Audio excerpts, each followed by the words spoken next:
Bonjour tout le monde, je m'appelle Mohamed Binkour, je suis professeur d'enseignement supérieur habilité à la faculté des sciences juridiques, économiques et sociales d'Agadir, Université Ibn Zoura. Je suis avec vous pour assurer l'intervention portant sur le management stratégique, un module programmé dans le cadre de la filière économie et gestion, semestre 6. Aujourd'hui, nous allons mettre l'accent sur la 5e séquence portant sur le diagnostic externe. Nous allons essayer de décortiquer, de traiter l'environnement industriel et la notion de groupe stratégique. Sachant que dans la séquence précédente, on a essayé de cerner la notion de l'environnement macro, l'environnement global, à travers la méthode PESTEL.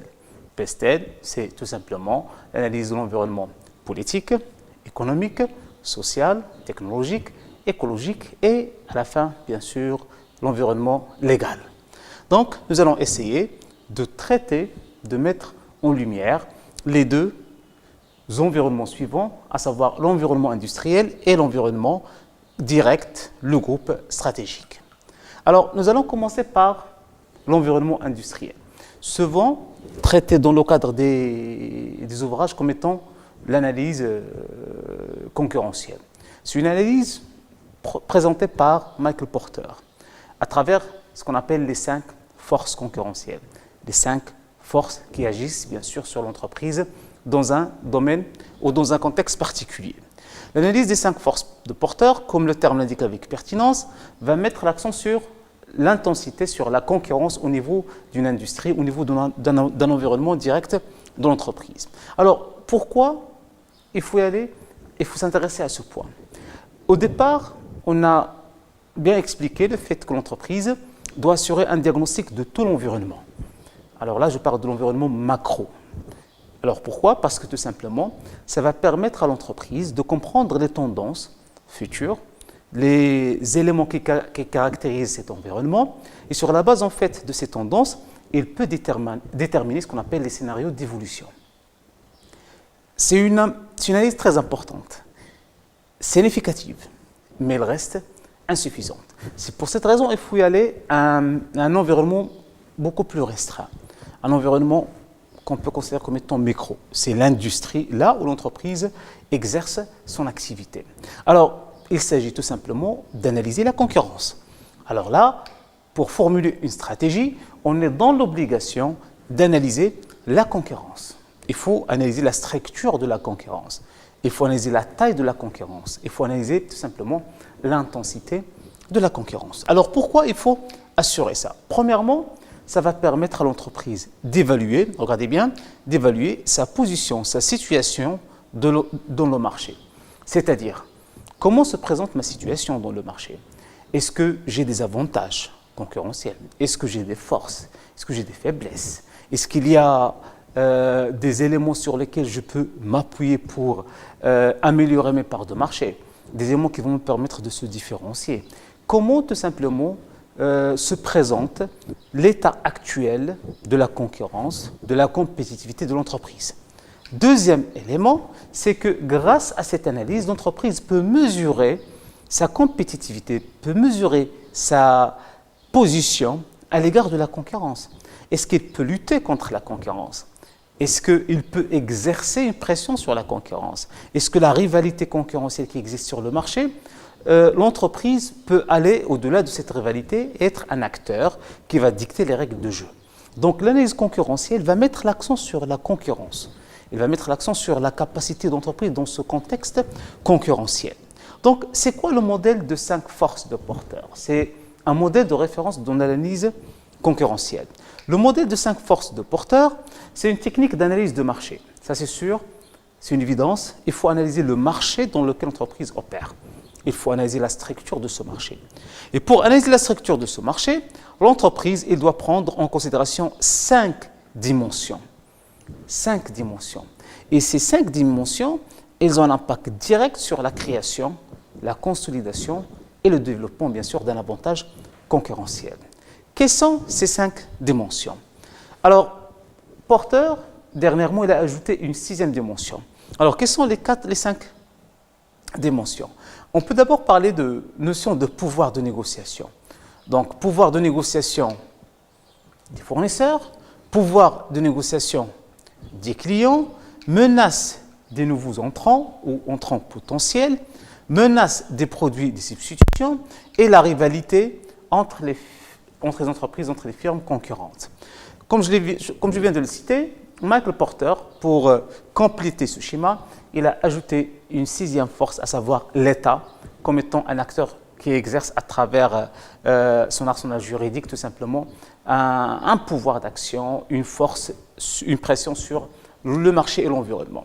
Donc voilà les 5 forces de Porter. Maintenant, l'entreprise, il doit analyser chaque force à part. Chaque force, il doit analyser en termes d'état des lieux, en termes de facteurs explicatifs de cet état des lieux, mais surtout d'analyser en fait l'impact probable sur l'entreprise. Nous allons commencer par le premier élément, la première force, à savoir l'entrant potentiel, la menace des nouveaux entrants. Alors, l'entreprise par rapport à son marché, par rapport à son secteur d'activité, il doit toujours poser la question suivante. Est-ce que le segment, est-ce que le marché dans lequel j'opère, il est attractif? S'il est attractif, bien sûr, il va attirer des nouveaux entrants. Donc, il y aura certainement une menace qui va être présentée par le fait que des nouveaux concurrents vont pénétrer le marché. Donc, c'est un élément qu'il ne faut pas tout simplement prendre à la légère. Il faut identifier cette menace. Est-ce qu'il y aura des nouveaux entrants? Dans ce sens, pour mesurer cette menace, on peut mettre en exergue ce qu'on appelle les barrières à l'entrée. Alors, plus les barrières à l'entrée sont importantes, plus la menace elle est faible. Plus les barrières à l'entrée sont faibles, plus la menace elle est là. Donc l'entreprise, la première question qu'il doit poser, quelles sont les barrières à l'entrée de mon marché ou de mon secteur d'activité? Est-ce que je peux agir sur ces barrières à l'entrée? Exemple de barrières à l'entrée par rapport auxquelles l'entreprise peut bien sûr exercer une pression, voire même améliorer. On peut parler de l'image de marque de l'entreprise. On peut parler par exemple de la politique de l'État par rapport à ce secteur d'activité. On peut parler de différenciation. On peut parler de l'accès tout simplement au centre d'approvisionnement, au circuit de distribution. Autant d'éléments qui vont dissuader les nouveaux concurrents à pénétrer sur le marché. L'expérience a montré que plus les barrières à l'entrée sont importantes, plus c'est coûteux pour les nouveaux entrants, plus ils vont plus s'intéresser au marché. Bien sûr, si le concurrent il a une bonne assise financière et le marché ou le segment l'intéresse de point de vue vision stratégique, il peut bien sûr agir en termes d'action, en termes de pénétration par rapport bien sûr à ce segment. Donc, lorsqu'on parle d'entrants, menace des nouveaux entrants, on parle de la possibilité tout simplement que d'autres entreprises envahissent notre marché. Donc l'entreprise, par rapport à cette analyse, qu'est-ce qu'il doit faire? Il doit déterminer les barrières à l'entrée. Quelles sont les différentes barrières à l'entrée qui se présentent dans ce marché, dans ce secteur d'activité, dans ce segment? Alors, j'ai identifié le nombre, mais aussi je dois identifier la qualité de ces barrières en termes d'importance. Alors, connaître les entrants potentiels. Quels sont ces entrants potentiels? Quelles sont ces entreprises qui vont être intéressées par ce secteur d'activité, par notre secteur d'activité? Et par la suite, sur la base de cette étude, je peux ajuster ma stratégie, soit en termes de partenariat, soit en termes d'acquisition, soit en termes de fusion, soit en termes de consolidation d'image de marque, soit en termes de renforcement des barrières à l'entrée que l'entreprise peut maîtriser. Donc, la première force, à savoir la menace des nouveaux entrants ou les nouveaux entrants, l'entreprise doit mettre en place une analyse par rapport à ce point pour tout simplement identifier le risque que représente l'entrée de nouveaux concurrents. Et là, ça peut bien sûr agir sur les parts de marché d'entreprise et sur la capacité d'entreprise par la suite à assurer la compétitivité. Ça, c'est la première force. Deuxième force que nous allons voir, c'est la rivalité entre les concurrents. Alors, l'entreprise doit mesurer la rivalité qui existe dans son marché ou dans son secteur d'activité. En d'autres termes, il s'agit tout simplement de mettre en lumière l'intensité concurrentielle et la pression exercée par d'autres concurrents. Donc l'entreprise, comme objectif, avant bien sûr d'aller dans le sens de formulation de la stratégie, il doit savoir est-ce que la concurrence elle est féroce au niveau de son secteur d'activité. Comment la concurrence se comporte dans son marché. Et bien sûr, il doit déterminer cette intensité. Est-ce qu'elle est stagne, elle est croissante, elle est décroissante? Comment se positionne cette intensité?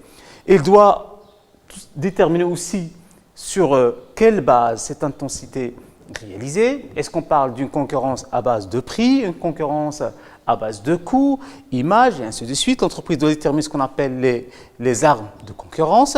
Et aussi, il doit chercher à savoir comment tirer profit de la situation de la rivalité concurrentielle. Donc cette rivalité, elle est très importante. Et la rivalité souvent est expliquée par des éléments tels que la structure, la croissance de secteur d'activité, le fait que le secteur ou que le segment il est attractif. Plus le segment est attractif, plus les parts ou plus la rentabilité elle est là, plus la profitabilité elle est là, les entreprises vont être intéressées et vont mettre en place les moyens pour tout simplement tirer profit de la situation.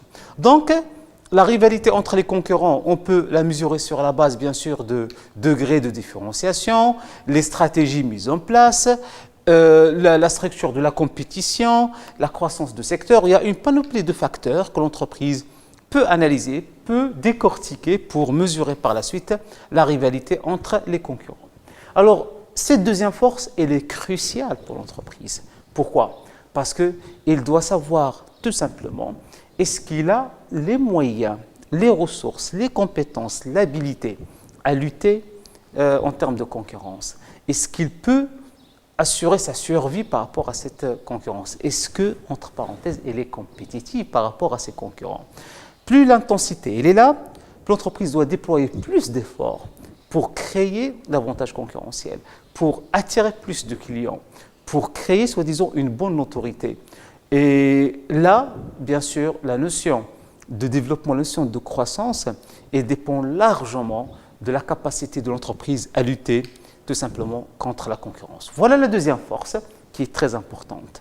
On a vu au départ la notion de menace des nouveaux entrants, le risque que représentent les nouveaux concurrents.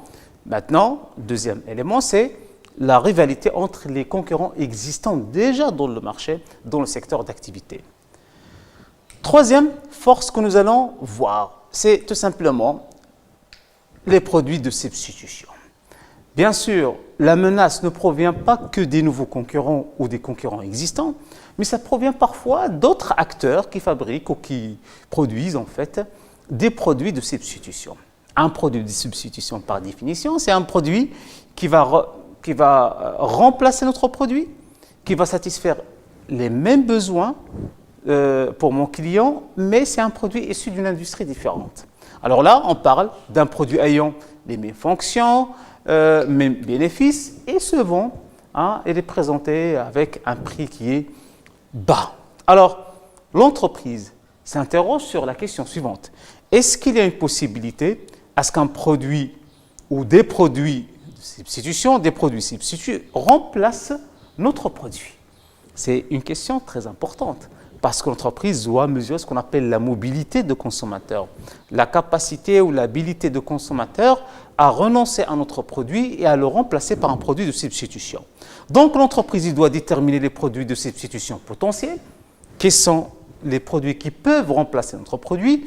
La première chose, c'est ça, lister, déterminer les produits de substitution, connaître la possibilité en termes de mobilité, la possibilité à ce que mon client peut remplacer la consommation, peut remplacer l'utilisation de mon produit par un autre produit de substitution.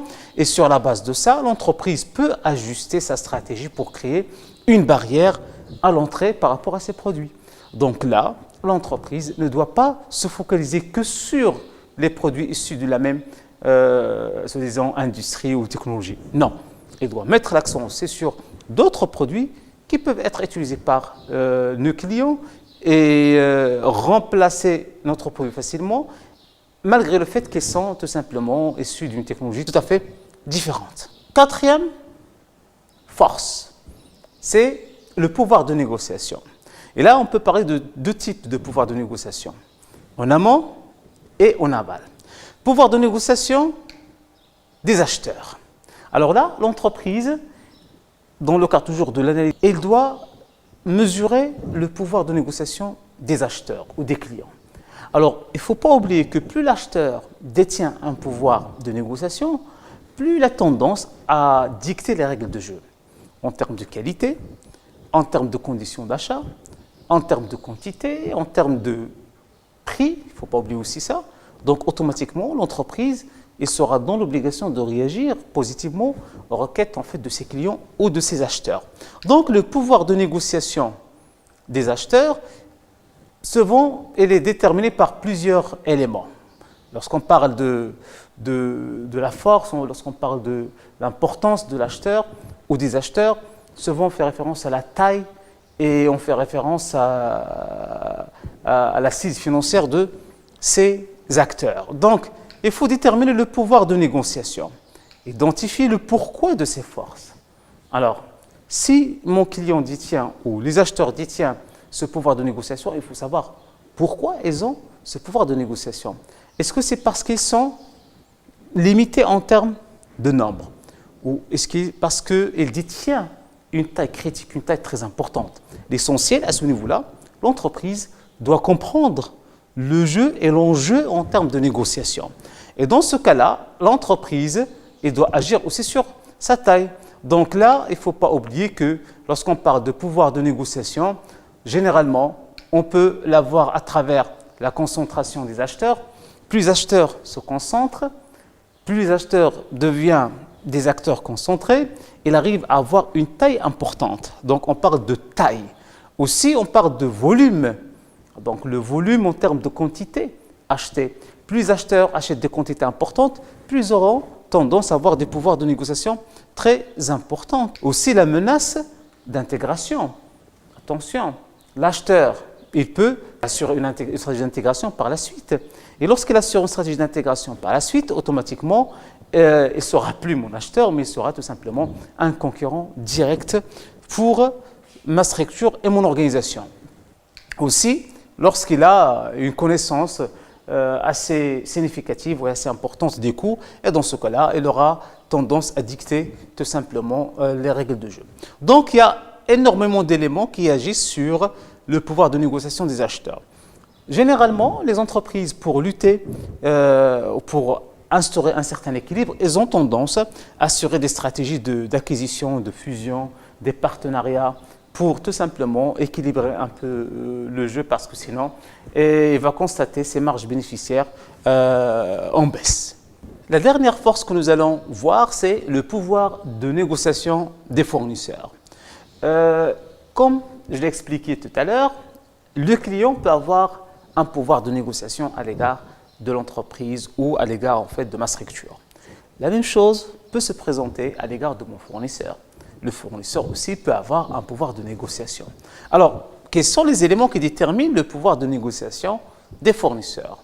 Il y a le moyen de production détenu par le fournisseur.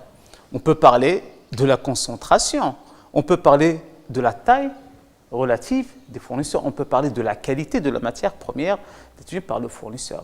Plus le fournisseur il a une taille importante, plus ils ont tendance à se concentrer, plus ils sont limités en termes de nombre, plus ils ont un produit de qualité, plus ils agissent en termes de négociation, plus ils ont un pouvoir de négociation assez significatif. Donc moi, en tant qu'acteur, en tant qu'entreprise, je dois mesurer ce pouvoir de négociation. Pourquoi? Parce que plus le fournisseur il a un pouvoir de négociation, plus ça va agir sur les coûts d'approvisionnement de l'entreprise.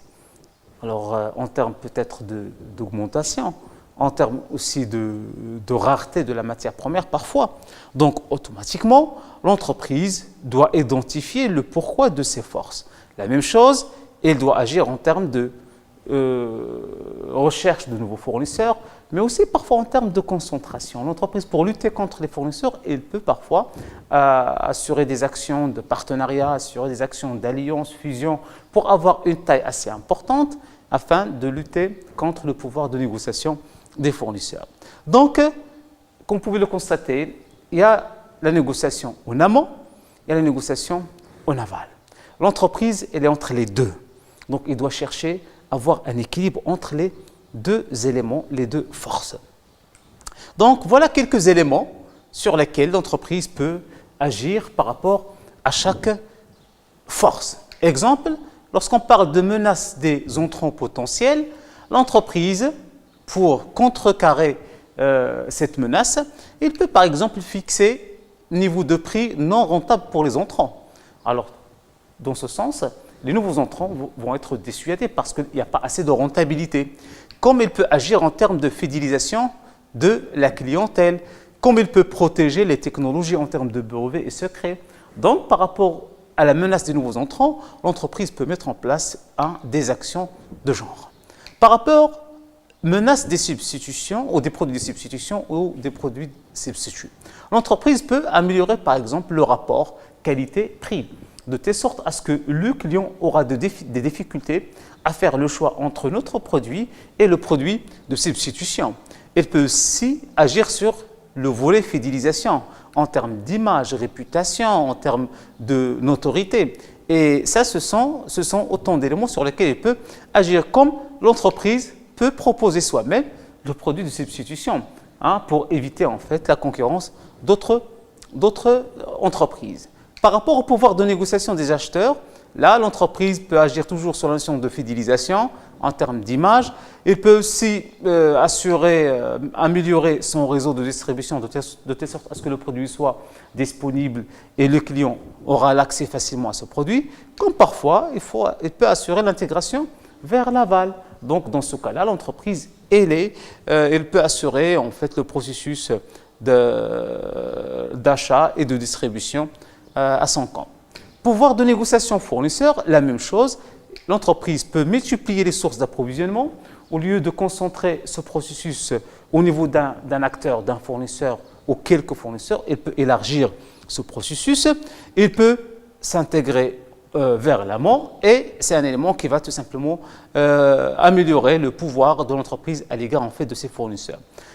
Alors là, la sixième force qui a été intégrée par la suite par Michael Porter, c'est le fait que l'entreprise peut agir en termes d'action à l'égard en fait de l'État, et à travers bien sûr la capacité de lobbying, la capacité d'avoir des groupes, par exemple de faire partie des groupes professionnels, des associations professionnelles, des groupes de pression qui vont agir sur tout simplement l'environnement légal. Et dernier élément, l'intensité concurrentielle. C'est un élément déterminant de la structure de la concurrence. L'entreprise, comme vous pouvez le constater, a toujours cette notion de fidélisation de la clientèle. Elle peut aussi agir sur sa capacité d'innovation. Elle peut améliorer la technologie utilisée. Et aussi, parfois, elle peut réduire les coûts fixes afin de mettre en place une stratégie axée sur la domination par les coûts. Donc, comme vous pouvez le constater, pour chaque force, on peut mettre en place des actions pour contrecarrer en fait l'impact de cet élément. Alors, pourquoi il faut assurer cette analyse concurrentielle? Donc, l'analyse concurrentielle va permettre à l'entreprise, dans un premier temps, de déterminer quels sont les facteurs clés de succès sur lesquels il faut s'appuyer pour créer un avantage concurrentiel, en termes d'innovation, en termes de qualité, en termes d'image de marque, et ainsi de suite. Deuxième élément, grâce à l'analyse concurrentielle, on peut mesurer l'attrait d'un secteur, l'attractivité d'un segment. Et ça, c'est un élément très important. Pourquoi? Parce que l'entreprise doit se projeter en termes d'évolution. Et là, on ne peut pas le faire si on n'a pas une idée sur est-ce que le secteur est attractif, est-ce que notre marché est attractif ou non. Donc, selon la position concurrentielle de l'entreprise, on aura tendance à prendre des décisions suivantes.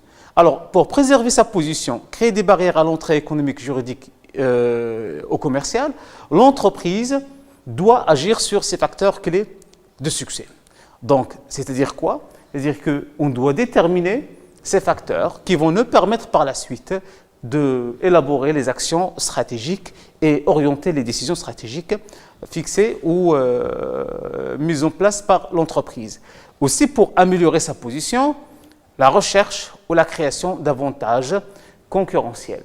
Donc, tout simplement, l'analyse en termes concurrentiels va permettre à l'entreprise d'orienter sa décision stratégique. Mais aussi, ça peut être une analyse qui va pousser l'entreprise à changer son secteur d'activité. Dans le cas, par exemple, il n'a pas de pouvoir de négociation à l'égard des clients, il n'a pas un pouvoir de négociation à l'égard des fournisseurs, la rivalité elle est très importante, il y a la menace des nouveaux entrants, les produits de substitution sont bien positionnés dans le marché. Alors, dans ce cas-là, tous les éléments sont négatifs pour l'entreprise. Alors là, peut-être l'entreprise va prendre la décision de quitter le marché. Après avoir assuré l'analyse concurrentielle à travers le modèle de porteur, le modèle de 5 ou 6 forces de porteurs, l'entreprise doit assurer une analyse beaucoup plus restreinte et pertinente, à savoir l'analyse des groupes stratégiques. On a commencé par l'environnement macro, l'environnement industriel. Maintenant, nous allons se focaliser sur la notion de groupe stratégique. Alors, lorsqu'on parle de groupe stratégique, tout simplement, on parle d'un ensemble, d'un groupe d'entreprises qui sont en concurrence directe avec notre structure. Donc, le groupe stratégique, il correspond au sein d'un secteur d'activité à l'ensemble des entreprises ayant des comportements stratégiques similaires. C'est-à-dire les entreprises qui appliquent la même stratégie que la nôtre et qui s'adressent à la même clientèle. Donc, on parle tout simplement de la notion de concurrent direct.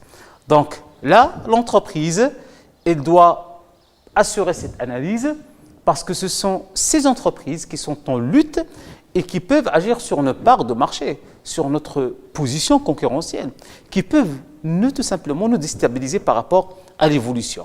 Donc, un groupe stratégique, il est formé d'entreprises ayant les mêmes ressources identifiables ou des ressources identifiables et similaires en termes de technologie, en termes de ressources internes, en termes de capacité financière, en termes de ressources humaines et ainsi de suite, qui ciblent la même clientèle, les mêmes clients. Donc là, on s'intéresse au même profil de client et tout simplement qui utilisent un même comportement ou même stratégie, qui développe le même comportement stratégique, qui arrive à mettre en place et à appliquer la même stratégie. Donc, tout simplement, par rapport à ces éléments-là, l'entreprise doit identifier le groupe stratégique, sa position dans le groupe stratégique et aussi mesurer l'impact que peut exercer en fait les concurrents dans ce groupe par rapport à ma situation. Alors, voilà un exemple de positionnement selon les groupes stratégiques. On a ici 4 groupes stratégiques. Et chaque groupe stratégique englobe en fait des entreprises, des marques de voitures qui sont groupées selon la perception de la clientèle. Voilà les 4 facteurs, les 4 soi-disant perceptions clientèle. La première perception, la voiture elle est perçue, ou le modèle, le produit il est perçu comme étant pas trop cher, qualité et sécurité. C'est ce premier groupe stratégique. Le deuxième groupe stratégique, elle est perçue comme étant un produit plutôt cher, mais qui procure qualité et sécurité. Troisième groupe stratégique, pas trop cher et qui procure du plaisir pour la clientèle. Et en dernier lieu, le quatrième groupe stratégique, c'est plutôt cher et qui procure tout simplement le plaisir pour la clientèle. Voilà un exemple de groupe stratégique. On a ici 4 groupes stratégiques et chaque groupe stratégique s'adresse à une clientèle bien particulière et automatiquement, il développe un comportement stratégique similaire. Donc, pour conclure, pourquoi assurer une analyse en termes de groupe stratégique? Donc, l'analyse en termes de groupe ou carte stratégique va permettre à l'entreprise de mieux caractériser les principaux groupes qui constituent son marché, son secteur d'activité, et surtout mettre l'accent sur le groupe où l'entreprise opère. Deuxièmement, de déterminer les stratégies possibles pour chaque groupe. On vient de voir 4 groupes, donc 4 stratégies différentes, de se positionner par rapport à ses concurrents. Donc, par exemple, moi, je suis dans le premier groupe stratégique, c'est les stratégies développées par ces gens-là qui m'intéressent en premier lieu.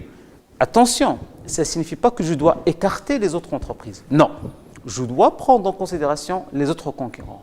Mais dans un premier lieu, les entreprises qui sont en lutte directe, en concurrence directe avec moi, c'est tout simplement le groupe stratégique qui constitue ou qui se compose des entreprises ayant le même comportement stratégique, ayant les mêmes ressources et qui s'intéressent à la même clientèle. Et en dernier lieu, grâce à l'analyse stratégique, on peut identifier les entreprises ayant ou qui ont la stratégie concurrentielle la plus proche. Et là, bien sûr, comme je l'ai dit au départ, on s'intéresse à la notion de concurrence directe. Donc, voilà en fait les éléments qui constituent l'analyse de l'environnement externe. On a commencé par l'analyse macroéconomique à travers la méthode Pestel, l'orientation globale de l'environnement d'entreprise. Par la suite, on a mis l'accent sur l'environnement industriel suite au modèle de Porter. Et enfin, on a traité la notion de groupe stratégique à travers bien sûr, la notion de concurrent direct. Comme vous pouvez le constater, on a commencé par la notion macro avant d'arriver bien sûr à la notion micro, à la notion de groupe qui constitue bien sûr la pierre d'assise de l'analyse stratégique. Merci.